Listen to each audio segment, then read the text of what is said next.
All right, here we go. Coming to you live from Portland, Maine, or at least I'm in Portland, Maine. It is the System Failure Podcast. You're on the road there, Nate. Yep, this is a simulcast, so I'm coming to you live from Interstate 26 in western South Carolina. I'm headed down to Florida this weekend, so we had to do a televersion of the System Failure Pod, and obviously that's why I feel like I'm on a phone right now, because I am. Yeah, well, through the miracle of Skype, I've got this rigged up through the old Zoom P4, and we're making it happen. How many weed pills have you had today, Nate? Well, I have that vaporizer, the one that looks like a lighter. I forgot the name of it. Like, it's called Riot with a Y, R-Y. You know the thing. And so I just had a few tubes on that when needed, but I've been taking it much lighter on the drive down here. But that's mostly because every evening I'm stopping at someone's house to catch up with old friends, and you don't want to be completely obliterated or like totally despondent when you arrive. You want to be able to like remember who these people are and have some kind of a normal conversation. So I've been pretty light on weed consumption on this road trip, but on the way home, a week from Saturday, I do intend to be much more heavy user. So, but honestly, like road tripping in 2024, like I've got my phone is working off of Google Maps that's on my heads-up display. I've got all the music and podcasts and audiobooks I could want on Spotify. And it's just navigation is easy. It's so easy to use the voice commands. It really makes road tripping a pleasure. I can just do 10 hours, no problem. Your butt does get a little sore. I'm riding in a Honda, which has okay seats, but not luxury seats. But that's really the only issue. It's so simple to add like a stops at Whole Foods on your way using the Google Maps technology. Really, Gmaps is like my favorite app on the phone. It's so useful. I love tracking all my friends around the world and letting people track me, and tracking Tracy, my beautiful fiance, so I can see where she's. It really you can make a very good use of your time when you can see where people are at. Well, so you are leaving North Carolina, you said, right? Yeah, I passed the border about half an hour ago, so I'm in South Carolina now. I was in North Carolina last night, and so I'm staying. My buddies from Florida moved to North Carolina during the darkest days of the COVID outbreak. These guys have been riding the real estate wave. So it's a husband and wife team. They've got two kids, and they're getting older now. Their oldest son is 10, which is horrifying. Like, I remember when they first they were first pregnant. That seems like only a few years ago, and now the kid's 10. But what happened to them in 2008? The wife someone hit her, and it messed up her wrist and her forearm, such that it's still not the same. But she got a massive cash settlement because of that accident. And someone just ran a red light and plowed into her. And so she got a massive settlement off the driver's insurance policy. And in 2009, the year after the accident, they flipped that into a beautiful house down in Florida in the Orlando area. And of course, this is when my real estate had crashed in the aftermath of the '08 financial crisis. And so they got a really good deal on a house. And then that house exploded in value by the time COVID came around 11 years later in 2020. And so as soon as like the COVID curtain came down, these guys are politically very blue. So they really were horrified by the rise of McDonald, and then the COVID situation in the 2020 election year was the cherry on the sundae for them. And so they packed up. Florida is a very weird place. North Carolina is also a red state, but it's like a much more normal state. They live in like Asheville, North Carolina. It's like a smaller town. So the punchline of the story here is that they sold their house in 2020 in Florida for a delightful profit over the paltry price they paid for the same home in 2009. And then they bought real estate in Asheville, North Carolina that has exploded in price since 2020. So these guys are riding the real estate elevator all the way to the top floor. Notably, the opposite strategy our family's employed, Brian, and it seems like it's been much more successful for them. See, I mean, the thing about our crazy society, right? I don't know. We probably should have bought homes long ago, or I don't know. If we can afford to pay rent, I mean, there's rural development loans and whatnot. I don't know. I've been paying rent for like 10 years or something. It's not a smart way to do it. Yeah, I agree. I mean, it's okay. So it's like you say about drugs, Brian. Like it's not that you can necessarily recommend doing them in the here and now, but you highly recommend having done drugs in the past. And isn't it the same with real estate? Like we have the glow up in real estate prices has been going on for 50 years, and it has a lot to do with bank speculation, and it has also a lot to do with getting two incomes on every mortgage application since the advent of second wave feminism in the Murphy Brown 1970s. But we can't perform that trick again, right? We're not going to be able to go to three incomes on a mortgage contract. You can jack up house prices by going from one income to two. It's like and then the availability of credit serves as a magnifier, so that adding a second income to a mortgage application means that houses can't just be twice as expensive; they can be like 10 times as expensive. But we're not going to be able to repeat that trick by adding a third, unless everyone does thruples and becomes polyamorous. We're not going to be able to go to a third income to consider on these mortgage applications. Well, thruples and polyamory are on the rise. Maybe that is in the future. They sure are. Yeah, maybe that's the winning strategy at this point. But unless thruples and three incomes on a mortgage application are broadly adopted, I think we're reaching the limits of what people can afford to pay on their houses, especially with the switch being thrown on interest rates in 2022. Now here we are in a situation where no homes are moving at all, and the entire real estate market is glacialized or it's frozen up solid. So I don't know. I'll repeat it again. It's like you would definitely would recommend having bought real estate in the past, but smart to buy now? I don't know. I mean, I guess it brings up this question. I mean, I guess you would say that the American dream is completely dead, right? Well, insofar as the American dream is defined by a modest homestead, and a white picket fence, and a vacation every year, like that thing is unaffordable now. I think it's out of reach for most of young people under, let's say, 35. Well, so I mean, your friends there had this financial windfall, although it was the result of a shocking accident. But they're also like smart people. I don't know. Yeah. Like, I mean, to what extent is life supposed to be about like outcompeting your peers? I mean, having like a welfare state. Well, that's what like Roger Waters would advocate for. There's obviously a logic to it. I guess you'd have to say that America offers the opportunity to get out there and compete. I don't know. I mean, I mean, there's like rural development loans and stuff. I don't know. Like I've like squandered like 10 years paying rent, and I guess I pay rent because, I mean, I have this job that is like okay, but I don't love it. And I don't know, I live in Portland, which is like okay, but I don't love it. It's like really hard to commit to anything, I guess, but I've been doing this for like 10 years. And so, I don't know. It's kind of stupefying, but I mean, I don't know, maybe it should just be up to me to go out there and make the best of myself, I guess. I don't know. Yeah, maybe you should. You're sitting on half of Bitcoin. There's been a delightful glow up in Bitcoin prices recently. Maybe you should just see what kind of a weedy lot down payment would get you, and then just start trying to do economically productive things with that property. And that is like the blueprint. Like that's in the marketing pamphlet for America, right? That's what you're supposed to do. It's supposed to be a business friendly country. Where you can come and realize your dreams, and there's not the pre-existing class structures holding people in place.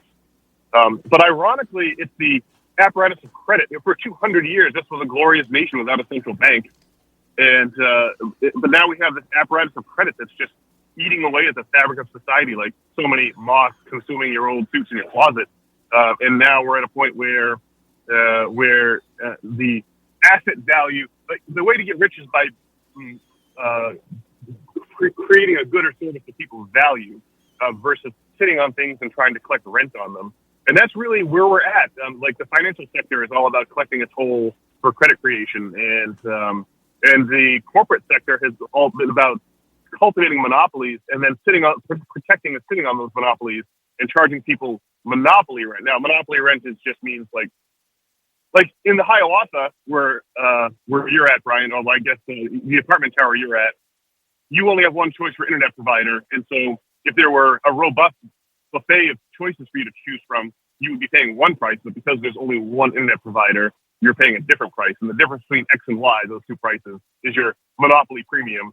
And so it feels like so much of there's supposed to be competition among firms. That's the only way you avoid getting ripped off in capitalism. The only thing that makes it at all socially dynamic is the competition. It's supposed to keep prices down and keep corporations scrambling to please their customers. But they're not really doing that anymore. They've all just consolidated into huge international conglomerates that have no accountability to individual customers whatsoever, and they just sit on those monopolies and collect tolls like that's a toll booth, and then these giant monopolies are traded on the stock exchange for ever inflating prices because of the presence of credit that underlies the entire system. So, yes, I just feel like if we can get rid of the parasitic, non-productive FIRE sector. Have you ever heard this acronym before, Brian? FIRE, FIRE, finance, insurance, and real estate. Like it's a short way of summing up the sectors of the economy that are parasitic versus productive. Yeah. Yeah. It all goes back to earned versus unearned income, a distinction that the capitalists were busily making during the Industrial Revolution. And America was just really a great place to be. If you were white, let's just put that on there. If you were a white person, America's an unbelievable place to be from like 1850 to 1950, let's say, when there's just some crazy economic growth and tons of a whole continent with mining operations and cattle ranches and timber extraction operations just waiting to be set up. But we're going to have to face the parasitic finance, insurance, and real estate sectors that produce nothing but just sit on these various toll booths that generate income for the folks that own those means of production as if they're commodities or assets.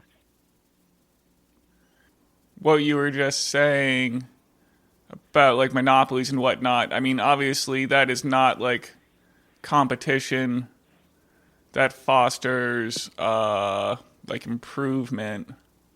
Yeah.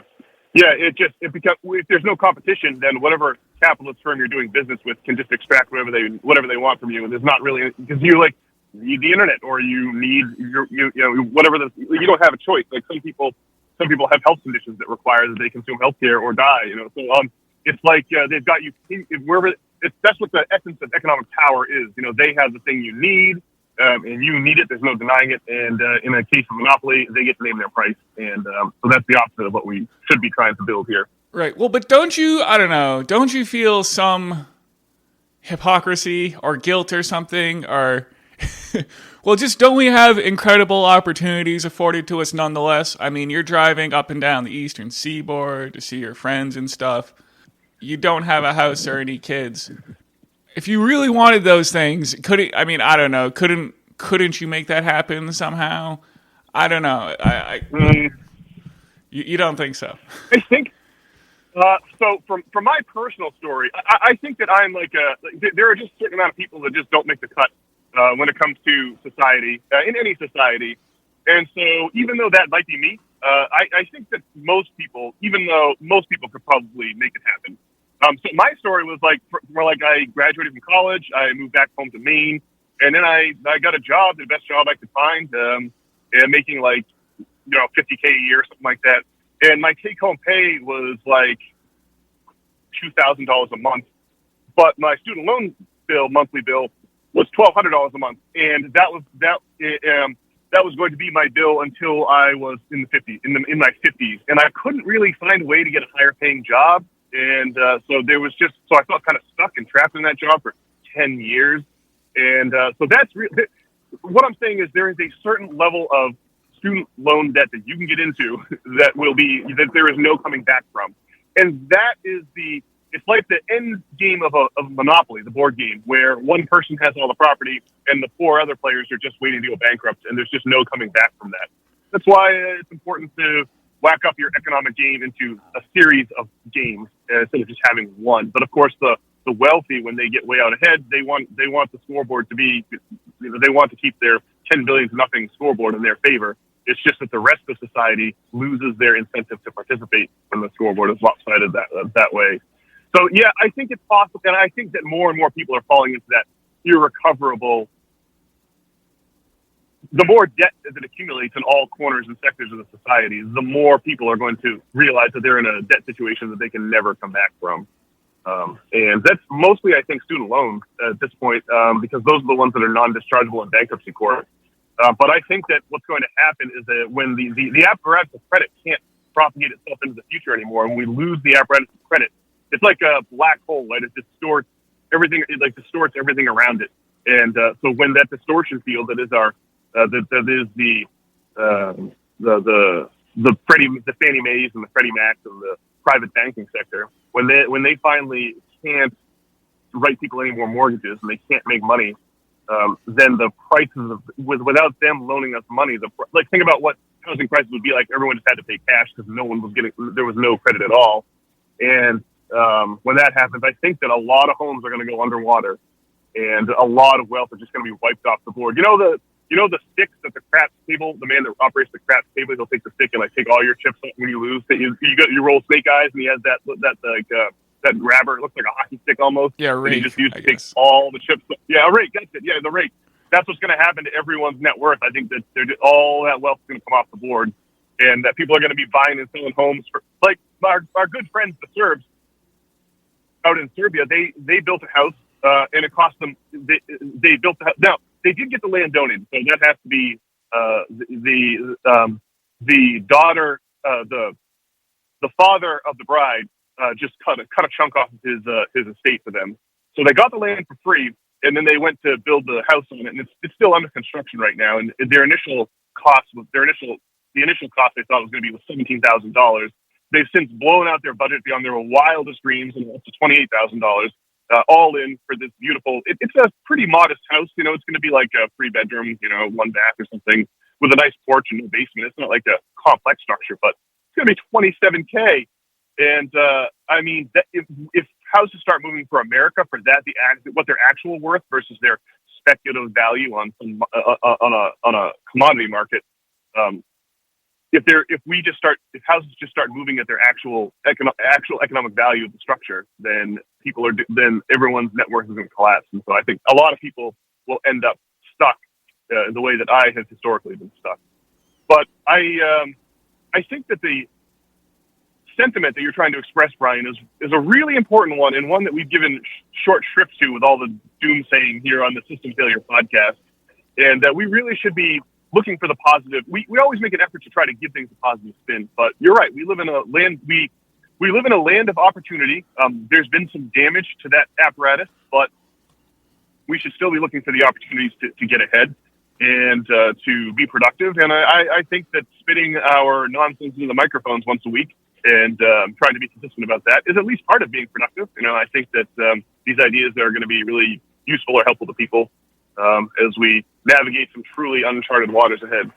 Well, no doubt that saddling, children with $200,000 in student loan debt to start, their young adulthood is a catastrophe. Yeah. Well, I think anyone who hears about how debt forgiveness used to be a thing can understand that. That would be it's a debt jubilees are probably a good idea for keeping things on the rails for people. Yeah. On the other hand, it's hard to imagine that kind of change. The first thing we'd have to do is get back on the gold standard or off of the financial, the central reserve system that we have now, and then we could probably, from there maybe we could get to some kind of debt forgiveness. But I think that the debt jubilee idea is something that people can grok or wrap their head around. So, I mean, that's good. Specifically with regard to debt jubilees, our problem, the The Greece and Rome were very peculiar historically speaking, and there's a reason that we sort of consider them to be our historical progenitors. Like, I mean, the story of Western civilization starts with Greece and Rome, um, but the issue is that we have taken the Roman legal system uh, almost exactly as the Romans left it and installed it here in the United States. And the Roman all of our legal terms are Latin, right? If you go to law school, they'll teach you words like mens rea and actus rea, or like modus operandi, or all of these. All of our legal concepts we just copied whole cloth from the Roman Empire, right? A lot of America's ethos. If you go to Washington D.C., it's all Greco-Roman architecture down there, right? The Jefferson Memorial is like a copy of the Pantheon in Rome, and the Lincoln Memorial is a copy of the Parthenon in Athens, right? The Capitol building is a classic Greco-Roman rotunda, right? It's like we have taken so much of the Roman template, and then the legal system is a big part of that. We have the Roman legal system, and the Roman legal system is a pro-creditor legal system. That is to say, it assumes first and foremost the sanctity of debt. So if I promise you, Brian, to pay you $1 million tomorrow morning, the Roman legal system, once we've shaken hands and signed a contract on the dotted line, the Roman legal system seeks to always preserve that $1 million that I now owe you, and versus evaluating debts on a case-by-case basis and writing them down to the actual ability of the debtor to pay. Right? These are either you throw me in jail, and in the Roman society, I would become your slave because now I owe you $1 million because I signed this contract. But the reality is, a lot of these contracts are being signed in the Roman times because people had no choice. Right? You have a family farm, and you produce grain on that farm and sell it at the market. But the influx of slaves from conquered territories and the establishment of slave latifundia means that the wealthy Roman senators who get to collect all the land and all the slaves from conquered territory and put them to work making agricultural produce that undercuts yours because it's been made with slave labor. They don't have to pay their labor the way you do. And as a result of that, if you had a small farm, you had no choice but to take out loans to keep your farm right. Either that or just sell your farm to the big guys at distressed prices and move to the city and go on the grain bill voluntarily.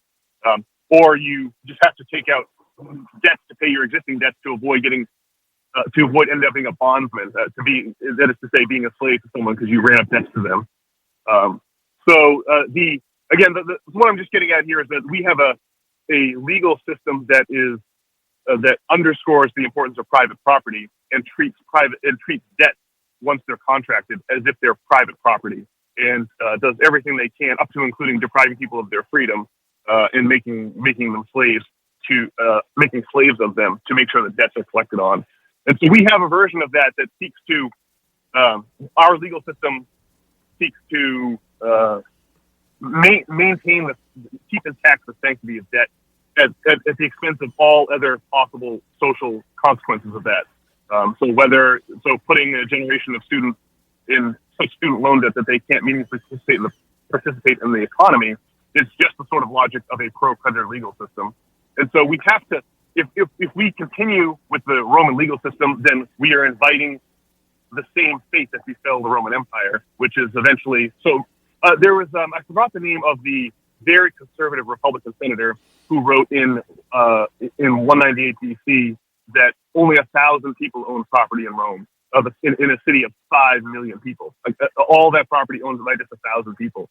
The rest of the 5 million, the rest of the 4,990,000 people have absolutely no reason to continue participating in society. Their skin in the game is completely gone, and that's how you end up with barbarians, with the barbarians coming to the gates. The finale of the Roman Empire was they had a rule where you join the military or you supply the military based on how much land you have.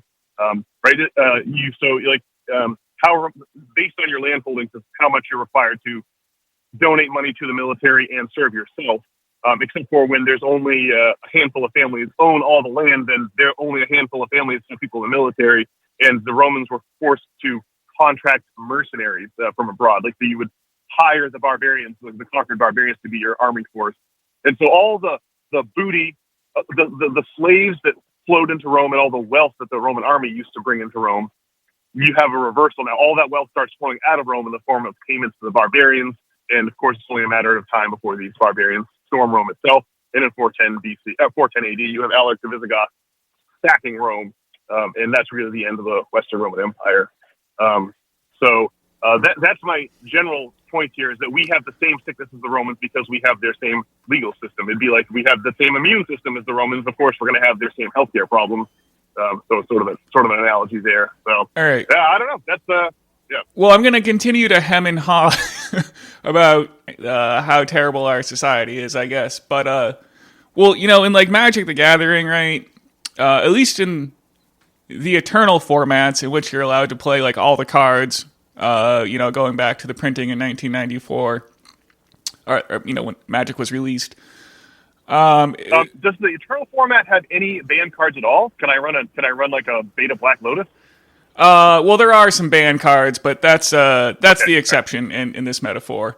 But anyway, what happens is, well, a new set will come out which does introduce new cards, and then inevitably like the format gets solved, and there becomes like an obvious best deck.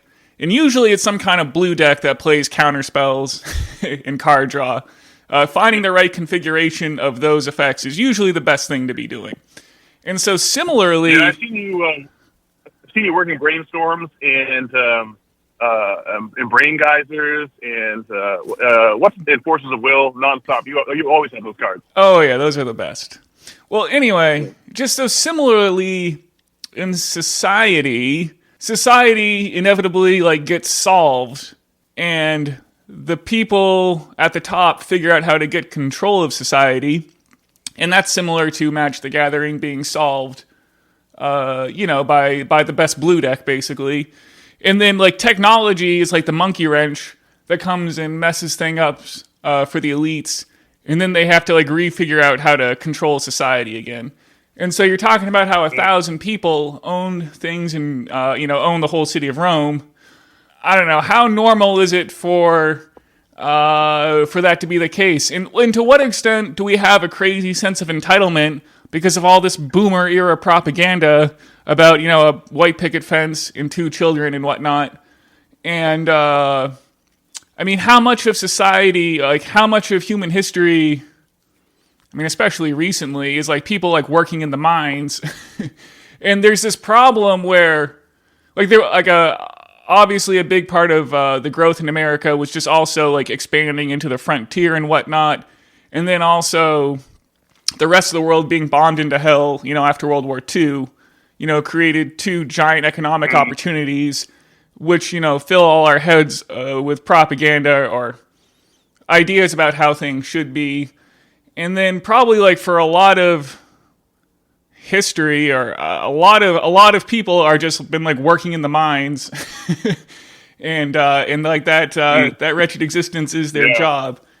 And like I don't know, maybe we should think about how lucky we are not to be in the Congo, mining for whatever it is that goes in our cell phones.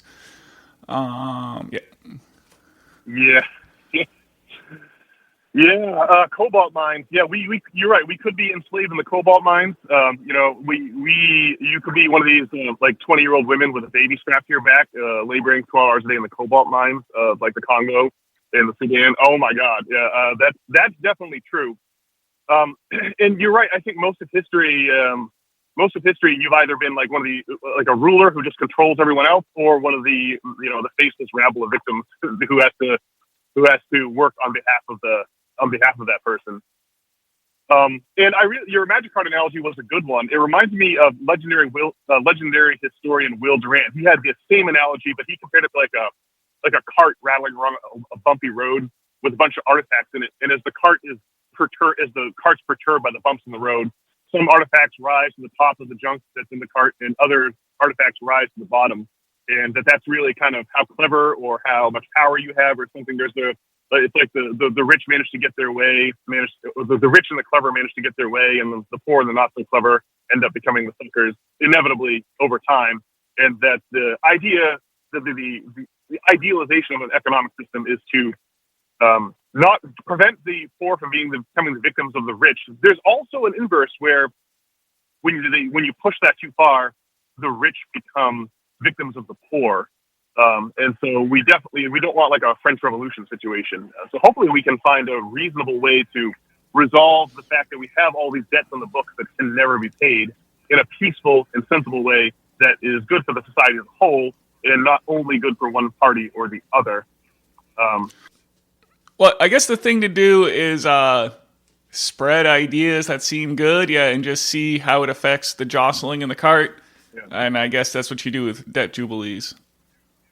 Yeah. We need a balance of power in the economy, and we have a total polarity instead, resulting in a massive wealth inequality that threatens the very structural stability of society itself. But I don't know. I do feel like it's a whole new world, like you said, about technology and about how the new pieces of technology end up.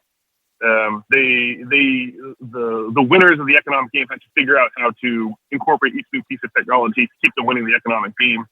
But yeah, I do feel like if the Roman Empire was revolutionized by the bound book, and then medieval society was revolutionized by the printed book, we are in for a revolution of the internet, where we're in a whole other world now in terms of how fast information can be copied and transmitted. So I feel like we might be able to arrive upon some kind of utopian scheme, or at least we'll be trading in our current set of problems for hopefully a somewhat lesser set of problems by switching systems up. And I think that probably one of the best ways to do that is democratic oversight over the means of production, which is going to be a tough battle to win. But if you had three stages to a business that would move people to the moon, if you had like a system where like capitalism is a great and dynamic system in the small business realm, but as companies become bigger, I always bring up Jeremy Corbyn's suggestion, the former leader of the Labour Party in the UK. His suggestion that you just make a law that whenever a business wants to sell itself, best offer itself to its employees first, and then you could, and then that way it would become a democratic body instead of a authoritarian, top-down control. Top-down control makes ever so much sense when your business is only three people. It's almost trying to do what you said, Brian, and try to roll up their sleeves and take advantage of the working material America has for us. But it becomes downright pathological to have one person in control of everything, or a consortium of profit seekers who never even set foot on the factory floor controlling our various apparatus and means of production. And then I think, going back to the monopoly we talked about at the top of the show, I think you need to have a third stage when companies become natural monopolies, like Google. Like there's just like one Google search bar. We don't want a bunch of Google search bars competing against each other. And so when businesses finally mature into natural monopolies, maybe they have to become public utilities then, and not only be run democratically by workers, but have a board run by a board of people who are democratically accountable to the local community. And so you really want to enter into like a democratically overseen public utility. Well, Google sure is the anti-public utility, what with the controlling of people's search results to, control elections and whatnot. Oh, God, I know. Yeah, sidebar on that. I was thinking about trying to escape from YouTube and go to Rumble and just watch videos on Rumble. It's like, but the Rumble app is terrible on the Chromecast home screen. That you can't look at your saved videos. You can only look at who you're subscribed to. And so I have these videos saved on Rumble that I'd like to watch, but I have to plug in my laptop because I can't use the Chromecast. It's a bit of a pain there. But Oliver Stone's Untold History of the United States, all 10 original episodes plus the 3 addendum episodes are all on Rumble. JFK to 9/11, everything is a rich man's classic. Available on Rumble. We should have a rewatch of those, Brian. Yeah, it's been a while since we've been through those insane documentaries. And I was also watching a documentary, a special documentary from PBS on Rumble about the decade of low interest rate policies at the Federal Reserve, and then the fact that they jacked up interest rates and they departed from the acronym is ZIRP, ZIRP, zero interest rate policy. And so this PBS Frontline special documentary it's called Easy Money, and it's all about the 2008 financial crisis, the adoption of ZIRP, zero interest rate policy, and then the abandonment of that policy in 2022, and the subsequent economic distortions we're dealing with now. And it was interesting. They had a woman on there, and I can't remember what her bona fides were, and she was lamenting the fact that this is PBS, so this is kind of a lefty, they have a lefty bent on things, which I'm sympathetic to. So she was talking about how sad it is that we miss the opportunity as a society to use the low interest rates to cheaply finance a whole bevy of badly needed public infrastructure. And I generally agree about infrastructure spending ought to be a priority versus like war spending or tax cuts for the wealthy. But I thought her comments illustrated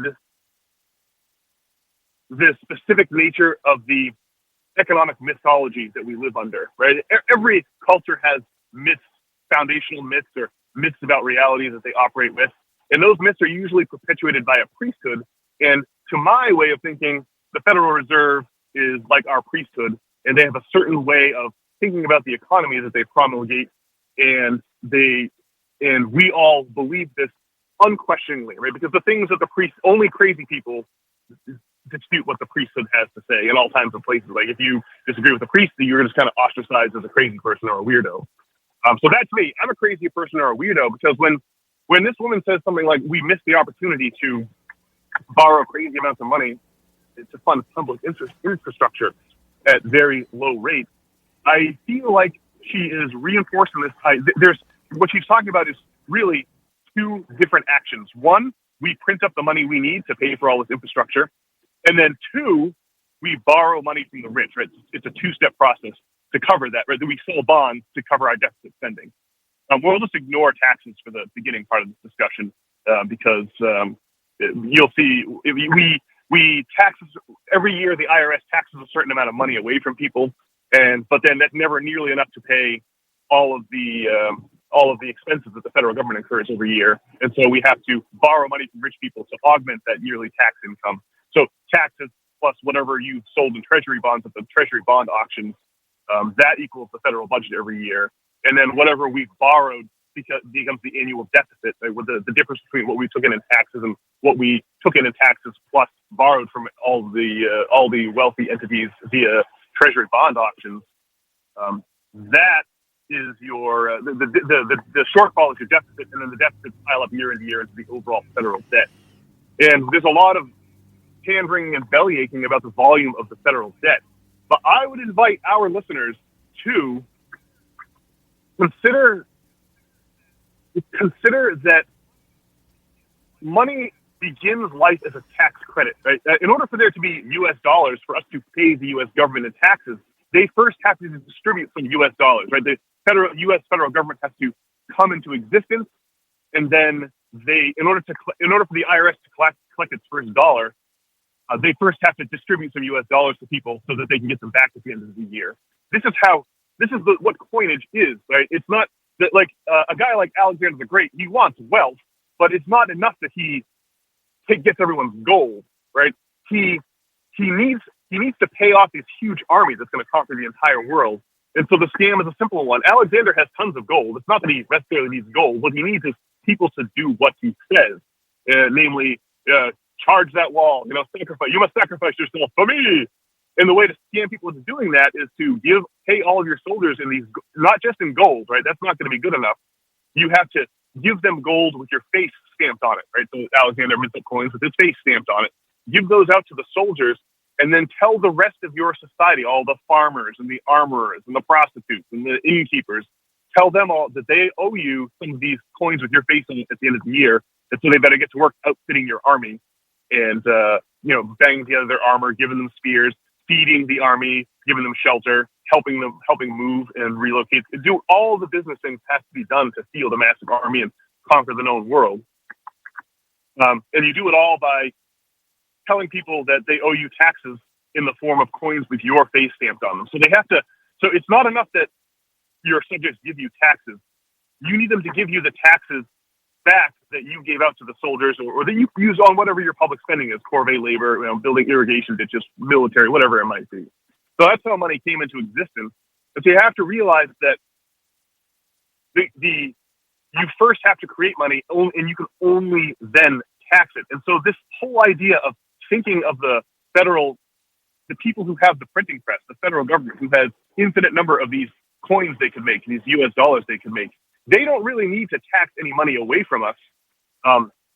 Inflation is the one area we'll come to. Inflation is the usual excuse about why we can't have any federal spending without first borrowing money from the rich or taxing money from the rest of us. But I would say that we really don't have. There's really no reason for taxes at all, other than to manage the overall volume of dollars kicking around the system. And so you can use taxes to address inflationary measures where and when you need to. But when you print dollars, and Abraham Lincoln, I think, proved this during the Civil War, when you print, this was his, when he refused to borrow money from the Rothschild Bank and just create greenbacks and use that to fund the war effort, that was a real danger to the Rothschild Bank. That was a real danger to the international banking system that's been in place since 1696 in the Treaty of Westphalen, in the aftermath of the Treaty of Westphalen.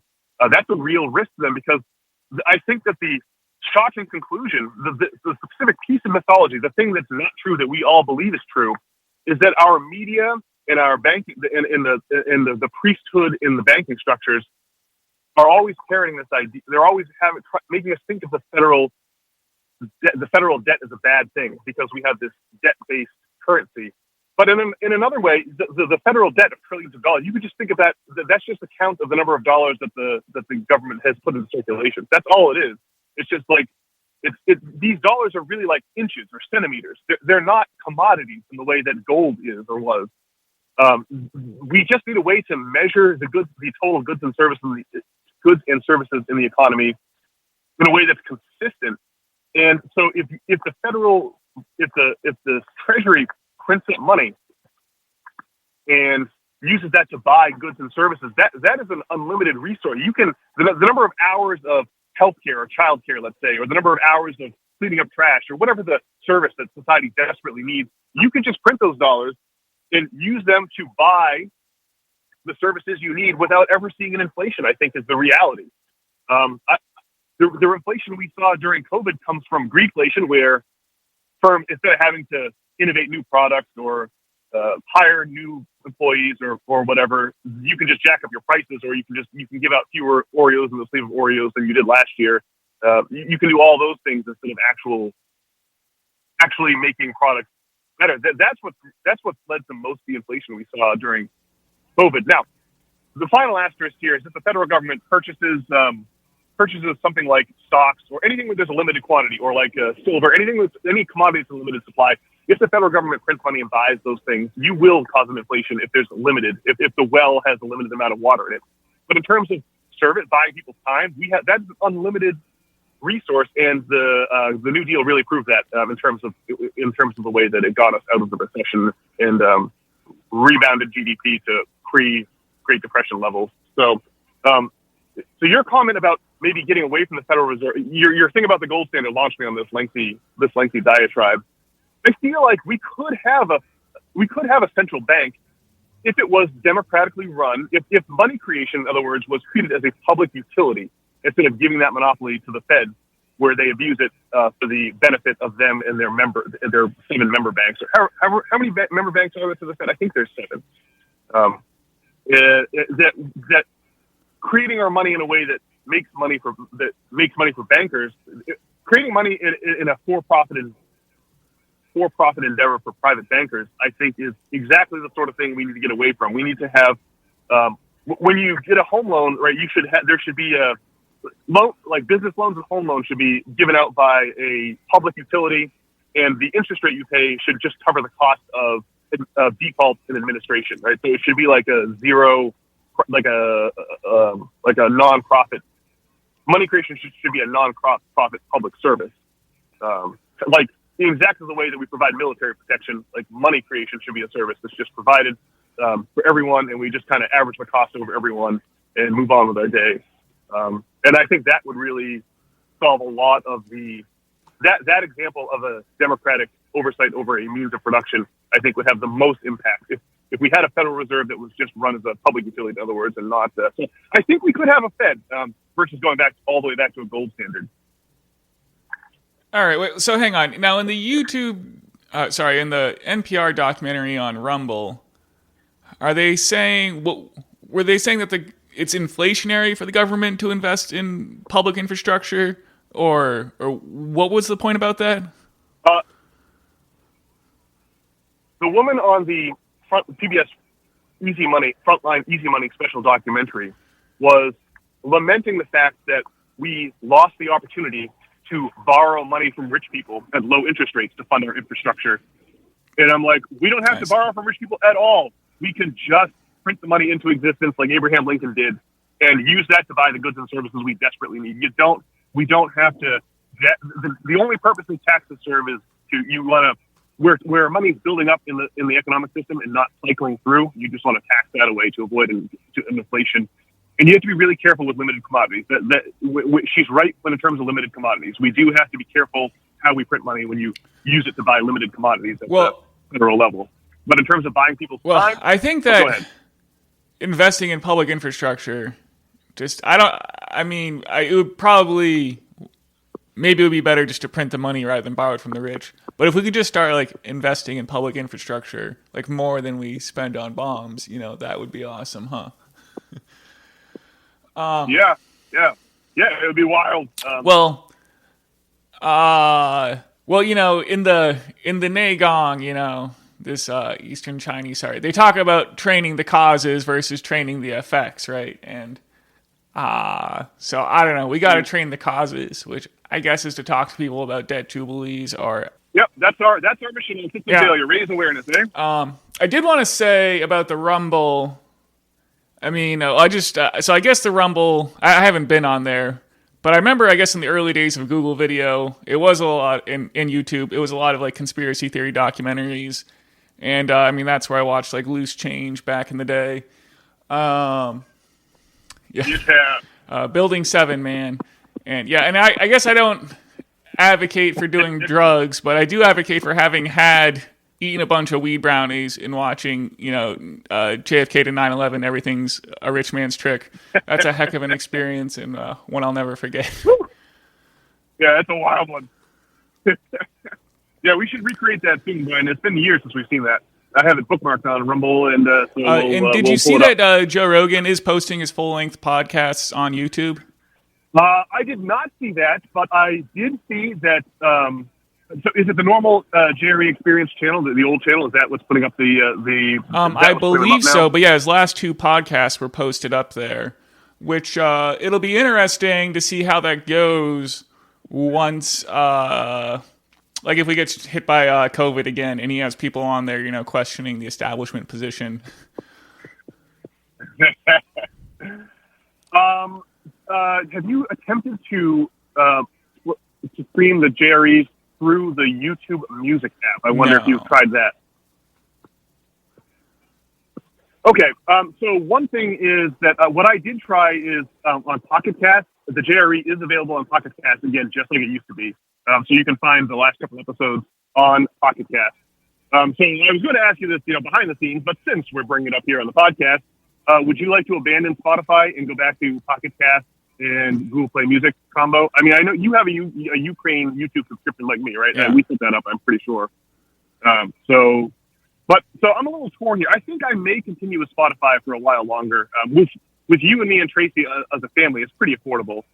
But if you primarily use Pocket Cast for your other podcasts, and so you may want to just abandon Spotify. But I don't know. I was thinking of kind of abandoning YouTube altogether because I just hate their practices so much of what they did during the COVID era that you just alluded to. Maybe it's better to be on Rumble and Spotify, the places that didn't shut down dissenting voices, and support those guys. I got to imagine that Joe Rogan must have something in mind with YouTube in the way that this deal was negotiated. I mean, he did have Cat Williams on there, in the comedian guy, and they were entertaining. I mean, that dude's into religious scripture, and I don't know. He was talking about how he foresaw the focus on transgenderism because I guess our elites worship Baphomet. This transgender goat god thing. Too. So the god that Jesus is based on, Dionysus, was also a hermaphroditic god. Right? That's why he has long hair. There's like a strange synthesis of the male and the feminine. In other words, hermaphrodism in Dionysus as well. And I think Baphomet has a lot to do with that. So the Hermetic scriptures have this idea that the old books of magic that I guess Hermeticism was really formalized in terms of its writings in the 2nd and 3rd century Roman Empire. So a couple hundred years after Jesus, all these folks in Alexandria are writing down the Corpus Hermeticum. But their idea is essentially that Yahweh, the God of the Old Testament, is just one of several gods. And there's this. If you listen to Bill Cooper's mystery schools, what he calls the Hour of the Time, his old podcast, the guy who predicted 9/11. He talks about this idea that Lucifer Lucifer and Satan are two different people, and that Lucifer is the good god, and that Yahweh is the evil god, and is like the idea of the Hermetics, or at least some strains of Hermeticism, and that Lucifer has this name that means light because they used to conceive of like the morning and evening star, the planet Venus, as like a god, and so he so Lucifer has this word that means like light bringer, because the God of the Old Testament is actually the evil one. And so Cat Williams brought all of that up on the chair. Yeah, I was like, wow, I can't believe that Cat Williams is into all of this stuff. And so I think that Baphomet is the idea is that the Baphomet is the poser as from the twilight of the Roman Empire, when Christianity became the state religion of Rome. The Roman emperors were very careful to make sure Nicene Christianity was the specific brand of Christianity that they codified as the state religion of the empire. So they didn't want all these other crazy, the Hermetics, the Neoplatonists, the Nestorians, the Donatists. The list of other Christians is really long. They chose one really peculiar sect of Christianity for a good economic reason I can get into. But the point is that after that happened, the versions of Christianity that came before were demonized, and I think that's where Baphomet has its origins. In other words, the pagan continuity hypothesis, the idea that Christianity, so many of the elements of Christianity come out of paganism, was something that the emperors of Rome wanted to get away from, and so they wanted to downplay the pagan past. That's why the Library of Alexandria was burnt. Right, all of the pre-Christian past was wiped away. European society lost the works of Plato for 1,000 years because of this Holocaust, the burning of old pagan ideals.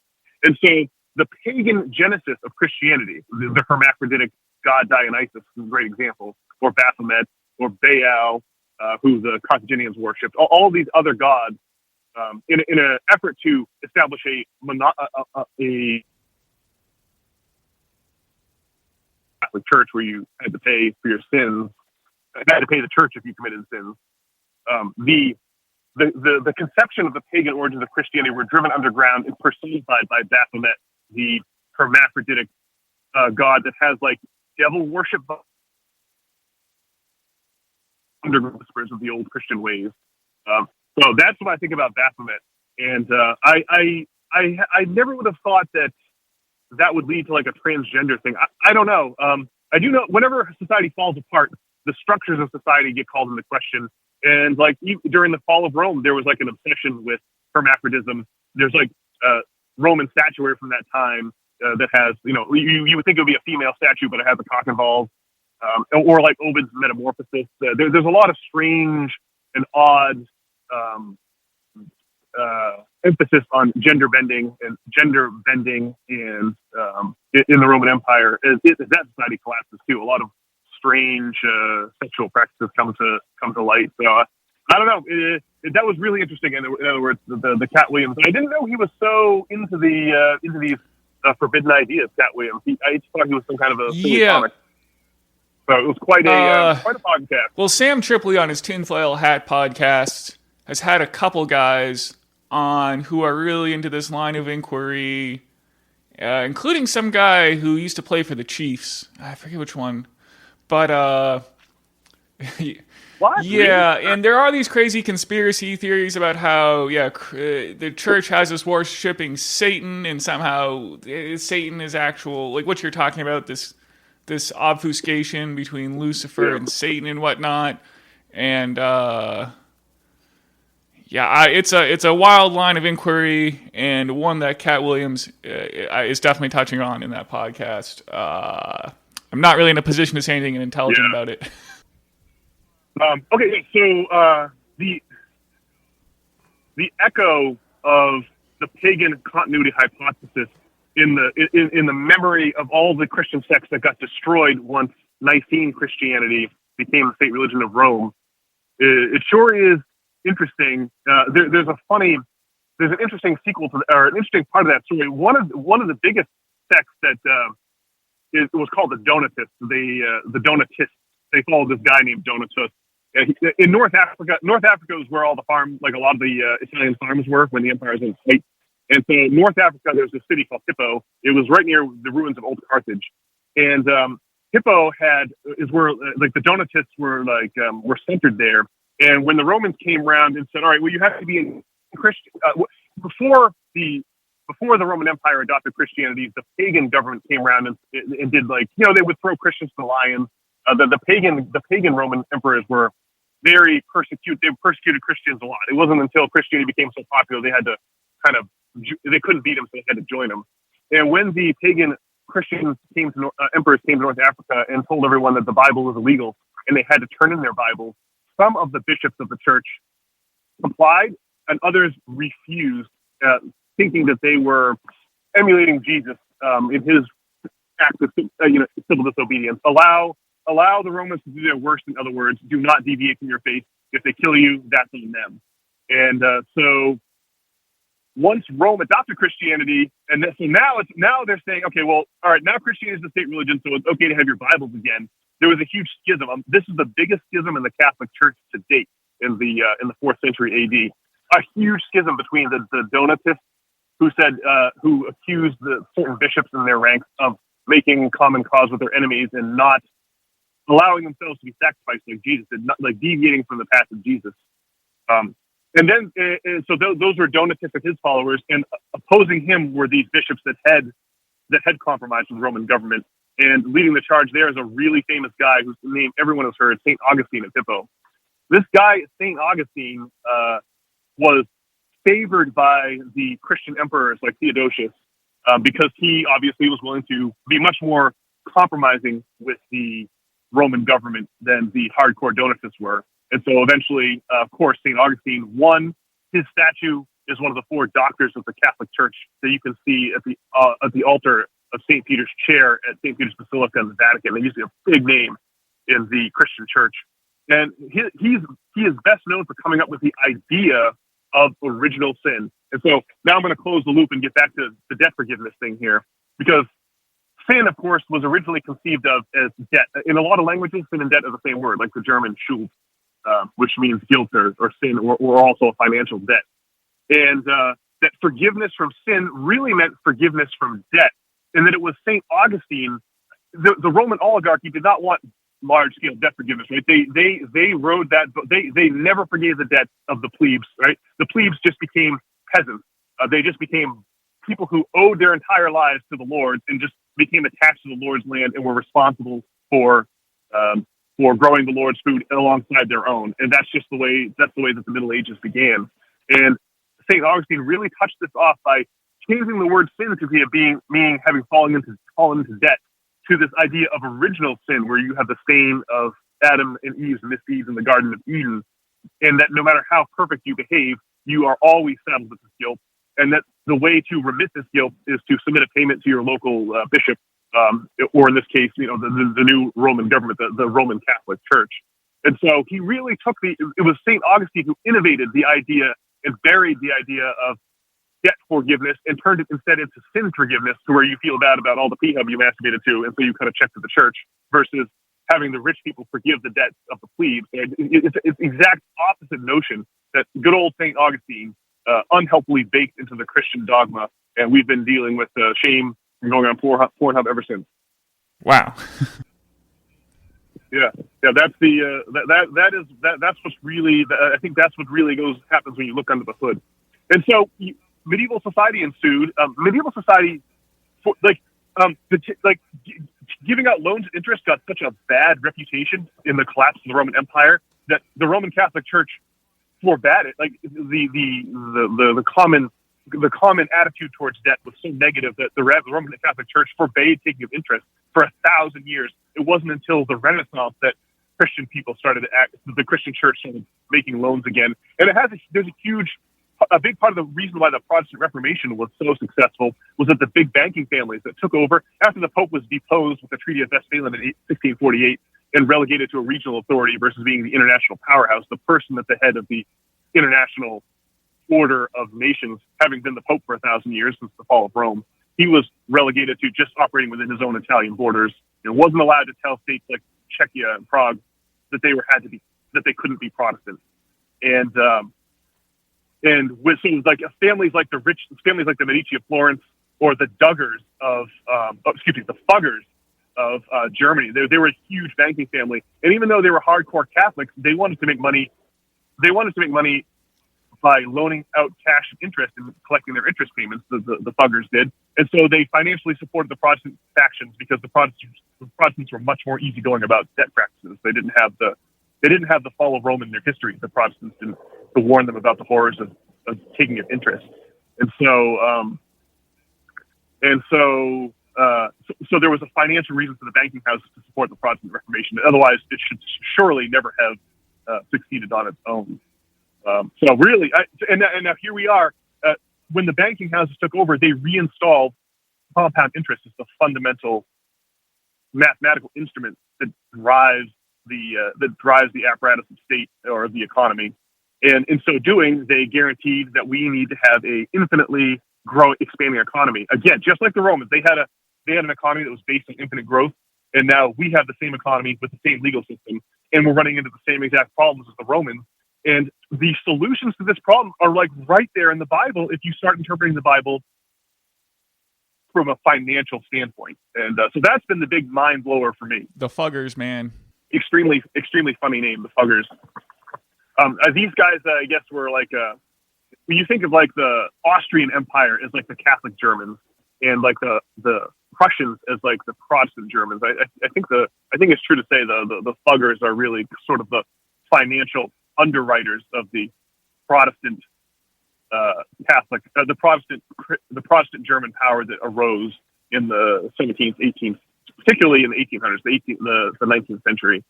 The mighty Prussian Empire that conquered the world from a very small geographical base without a lot of natural resources under control. They were able to command a huge army. As the Catholic Austrian German Empire, the remains of the Holy Roman Empire lapsed into history. The Holy Roman Empire lasted right up until Napoleon put an end to it, and then the Austro-Hungarian Empire persisted after that up until World War I, when that finally met an end, and the Protestant Germans became the Germans we think of today, the classic Germany we think of today. And boy, I should add that the Jewish communities were the ones doing all the money lending during the Middle Ages, and that's where we get the Holocaust from. Because whenever the kings, the crowned heads of Christendom ran into issues during the Middle Ages with compound interest, they would just round up the local Jewish population from whom they had borrowed the money, announce that the Jews are poisoning the well or engaged in blood libel or blood sacrifice, the sacrifice of Christian children, and we're all around evil or another alien race. And of course, the Jews were scattered throughout Europe ever since the time of the Romans, when the Romans came into Jerusalem after the generation after Jesus. The Romans came into Israel and genocided the Jews there. The Jews had to flee Israel and go to like Russia and Spain and other places in Europe where they remained right up until the 20th century. That's still to this day. That's a big long loop around the general ideas of system failure. It's really a bicameral set of ideas. There's the financial aspect of Christianity, and then there's also the Neoplatonist aspect of Christianity. And Neoplatonism gets us into ideas about magic and science, and science is the source of the 600 years of infinite growth we've seen vis-a-vis the Industrial Revolution, financed by the banking houses, that's now petering out. I think the ship of science has crashed into the iceberg of Neoplatonism, and they can't tell us. I think they can't tell us, but that's the other side of the system failure podcast of ideas, system failure raft of ideas as I conceive of them. Anyway, so I've been talking for a long time now, and I appreciate you listening to my lengthy diatribe, Brian. Can we briefly mention the kid that set himself on fire in front of the Israeli embassy in Washington? That is absolutely crazy. Did you see the video of this? Well, I saw that Roger retweeted it, and then he was playing the Gunner's Dream. Man, that's some wild stuff, dude. We always talk about the most extreme possible form of protest. I mean, the self-immolation of this kid is, it's related to the crucifixion, right? The ultimate sacrifice, letting go of your own ego to try to move society forward. Wild. I haven't seen the video without burning blurred out. I'd like to. It's grisly, but I'd like to see what it was actually like when the flames were like melting the kid's skin off as he was like screaming. And what was it? What's the quote? Something Palestine. He was free Palestine. That's what he was chanting as he burned. I guess I'd like to, buckle my seatbelt and watch the unedited video if I can find it. Have you seen the unedited video, Brian? No. Did Roger? He had the square over the kid burning. Yeah, my recollection of the video is that it's pretty crazy because there's like security people coming up and like pointing a gun at him like as he's like burning and stuff. Yeah. And it's a pretty intense scene. Yeah. I got to give security a break there. It's ridiculous that you're pointing your sidearm at a kid that's clearly burning and on fire and not going to be a threat to you. But I can imagine the security guard was like shocked and horrified and didn't really know what else to do. It's like,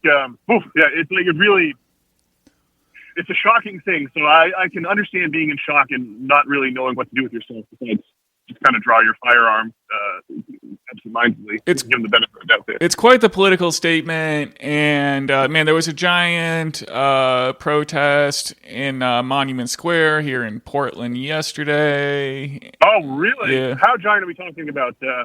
Were there a lot more? Why would the ranks of the protesters be swollen at this moment? Or was it just they just happened to have this plan? Was it related to the self-immolation or just they wanted to have an especially big protest this weekend? I don't know, but just the sentiment regarding Free Palestine is not dying. There was a protest blocking off 295, a couple weeks ago. We talked about that. Yeah, and obviously the self-immolation happened, and there was definitely, it's at least a couple hundred people or so, maybe like 500 in Monument Square there yesterday. And it's just awesome. You said 500? Yep. 500? There's a picture of it on the Portland, Maine subreddit there. It's probably something like that. Well, it's just good news that, lefties aren't going to let the issue go. And I guess I saw something on Reddit about how the Biden administration is doing some kind of, aid drop in Gaza. So, I guess that's something. They got to hold the Democrats' feet to the fire on this issue and, topple the Democratic Party. Yeah, I was having dinner last night with the aforementioned refugees from Florida who are all in on Team Blue, and they're horrified by the Gaza situation and by Biden's treatment. So it's like I feel like it's really bad for Joe Biden's prospects. We could have had another close 2020 election, like 2020 single election, but I think it's going to be a blowout unless RFK can mix things up. There's no way that Joe Biden's going to be able to pull this off. Everyone who's a dyed-in-the-wool blue hates what's going on with respect to our unconditional support of the Israeli genocide. Everyone's calling it a genocide. I don't know. I think maybe that is the right word. I don't know. whatever it is, the leveling of the Gaza Strip. Everyone hates it. The hardcore Team Blue. So I think it's happening. All right. Well, maybe we'll wrap it up on that somewhat somber note. Alrighty. Well, this is usually the moment when I invite our listeners to go ahead and send us an email at nop@substack.com. Let us know what you think of all of the crazy pronouncements you just heard. I will give a shout out to the friend of my friend Steve, who so the lovely Tracy. She's over in Bali at the moment, and she's met up with two of her high school friends. Big shout out to Steve, who I guess listens to this pod, which is the feedback I'm getting. And furthermore, Steve has a friend who I guess has opinions that he would like to interject. So I think we would like to invite that person to send us the email, send us your contact info, and we'll bring you on. It's good to have. It was really good when we had the captain on, Brian. I'm sure you'd agree. So it'd be nice to have some other voices to help us streamline this ever-evolving raft of ideas. Well, this dry run on Skyping someone in seems to have gone pretty well. Yeah, okay. Yeah, we can totally do it. Outstanding, Brian. Well, it was a pleasure to do the podcast with you remotely. I'm glad that we can make it so. And let's do it again next week. I suspect next week's edition of the pod will be similar. I'll be in the car. You'll be there. And then we'll be back to normal the week after. All right. We'll run it back next week. Cool, man. All right. Well, nice to hear your voice. Wish everyone an awesome week, and we'll talk to you in 1 week. All right.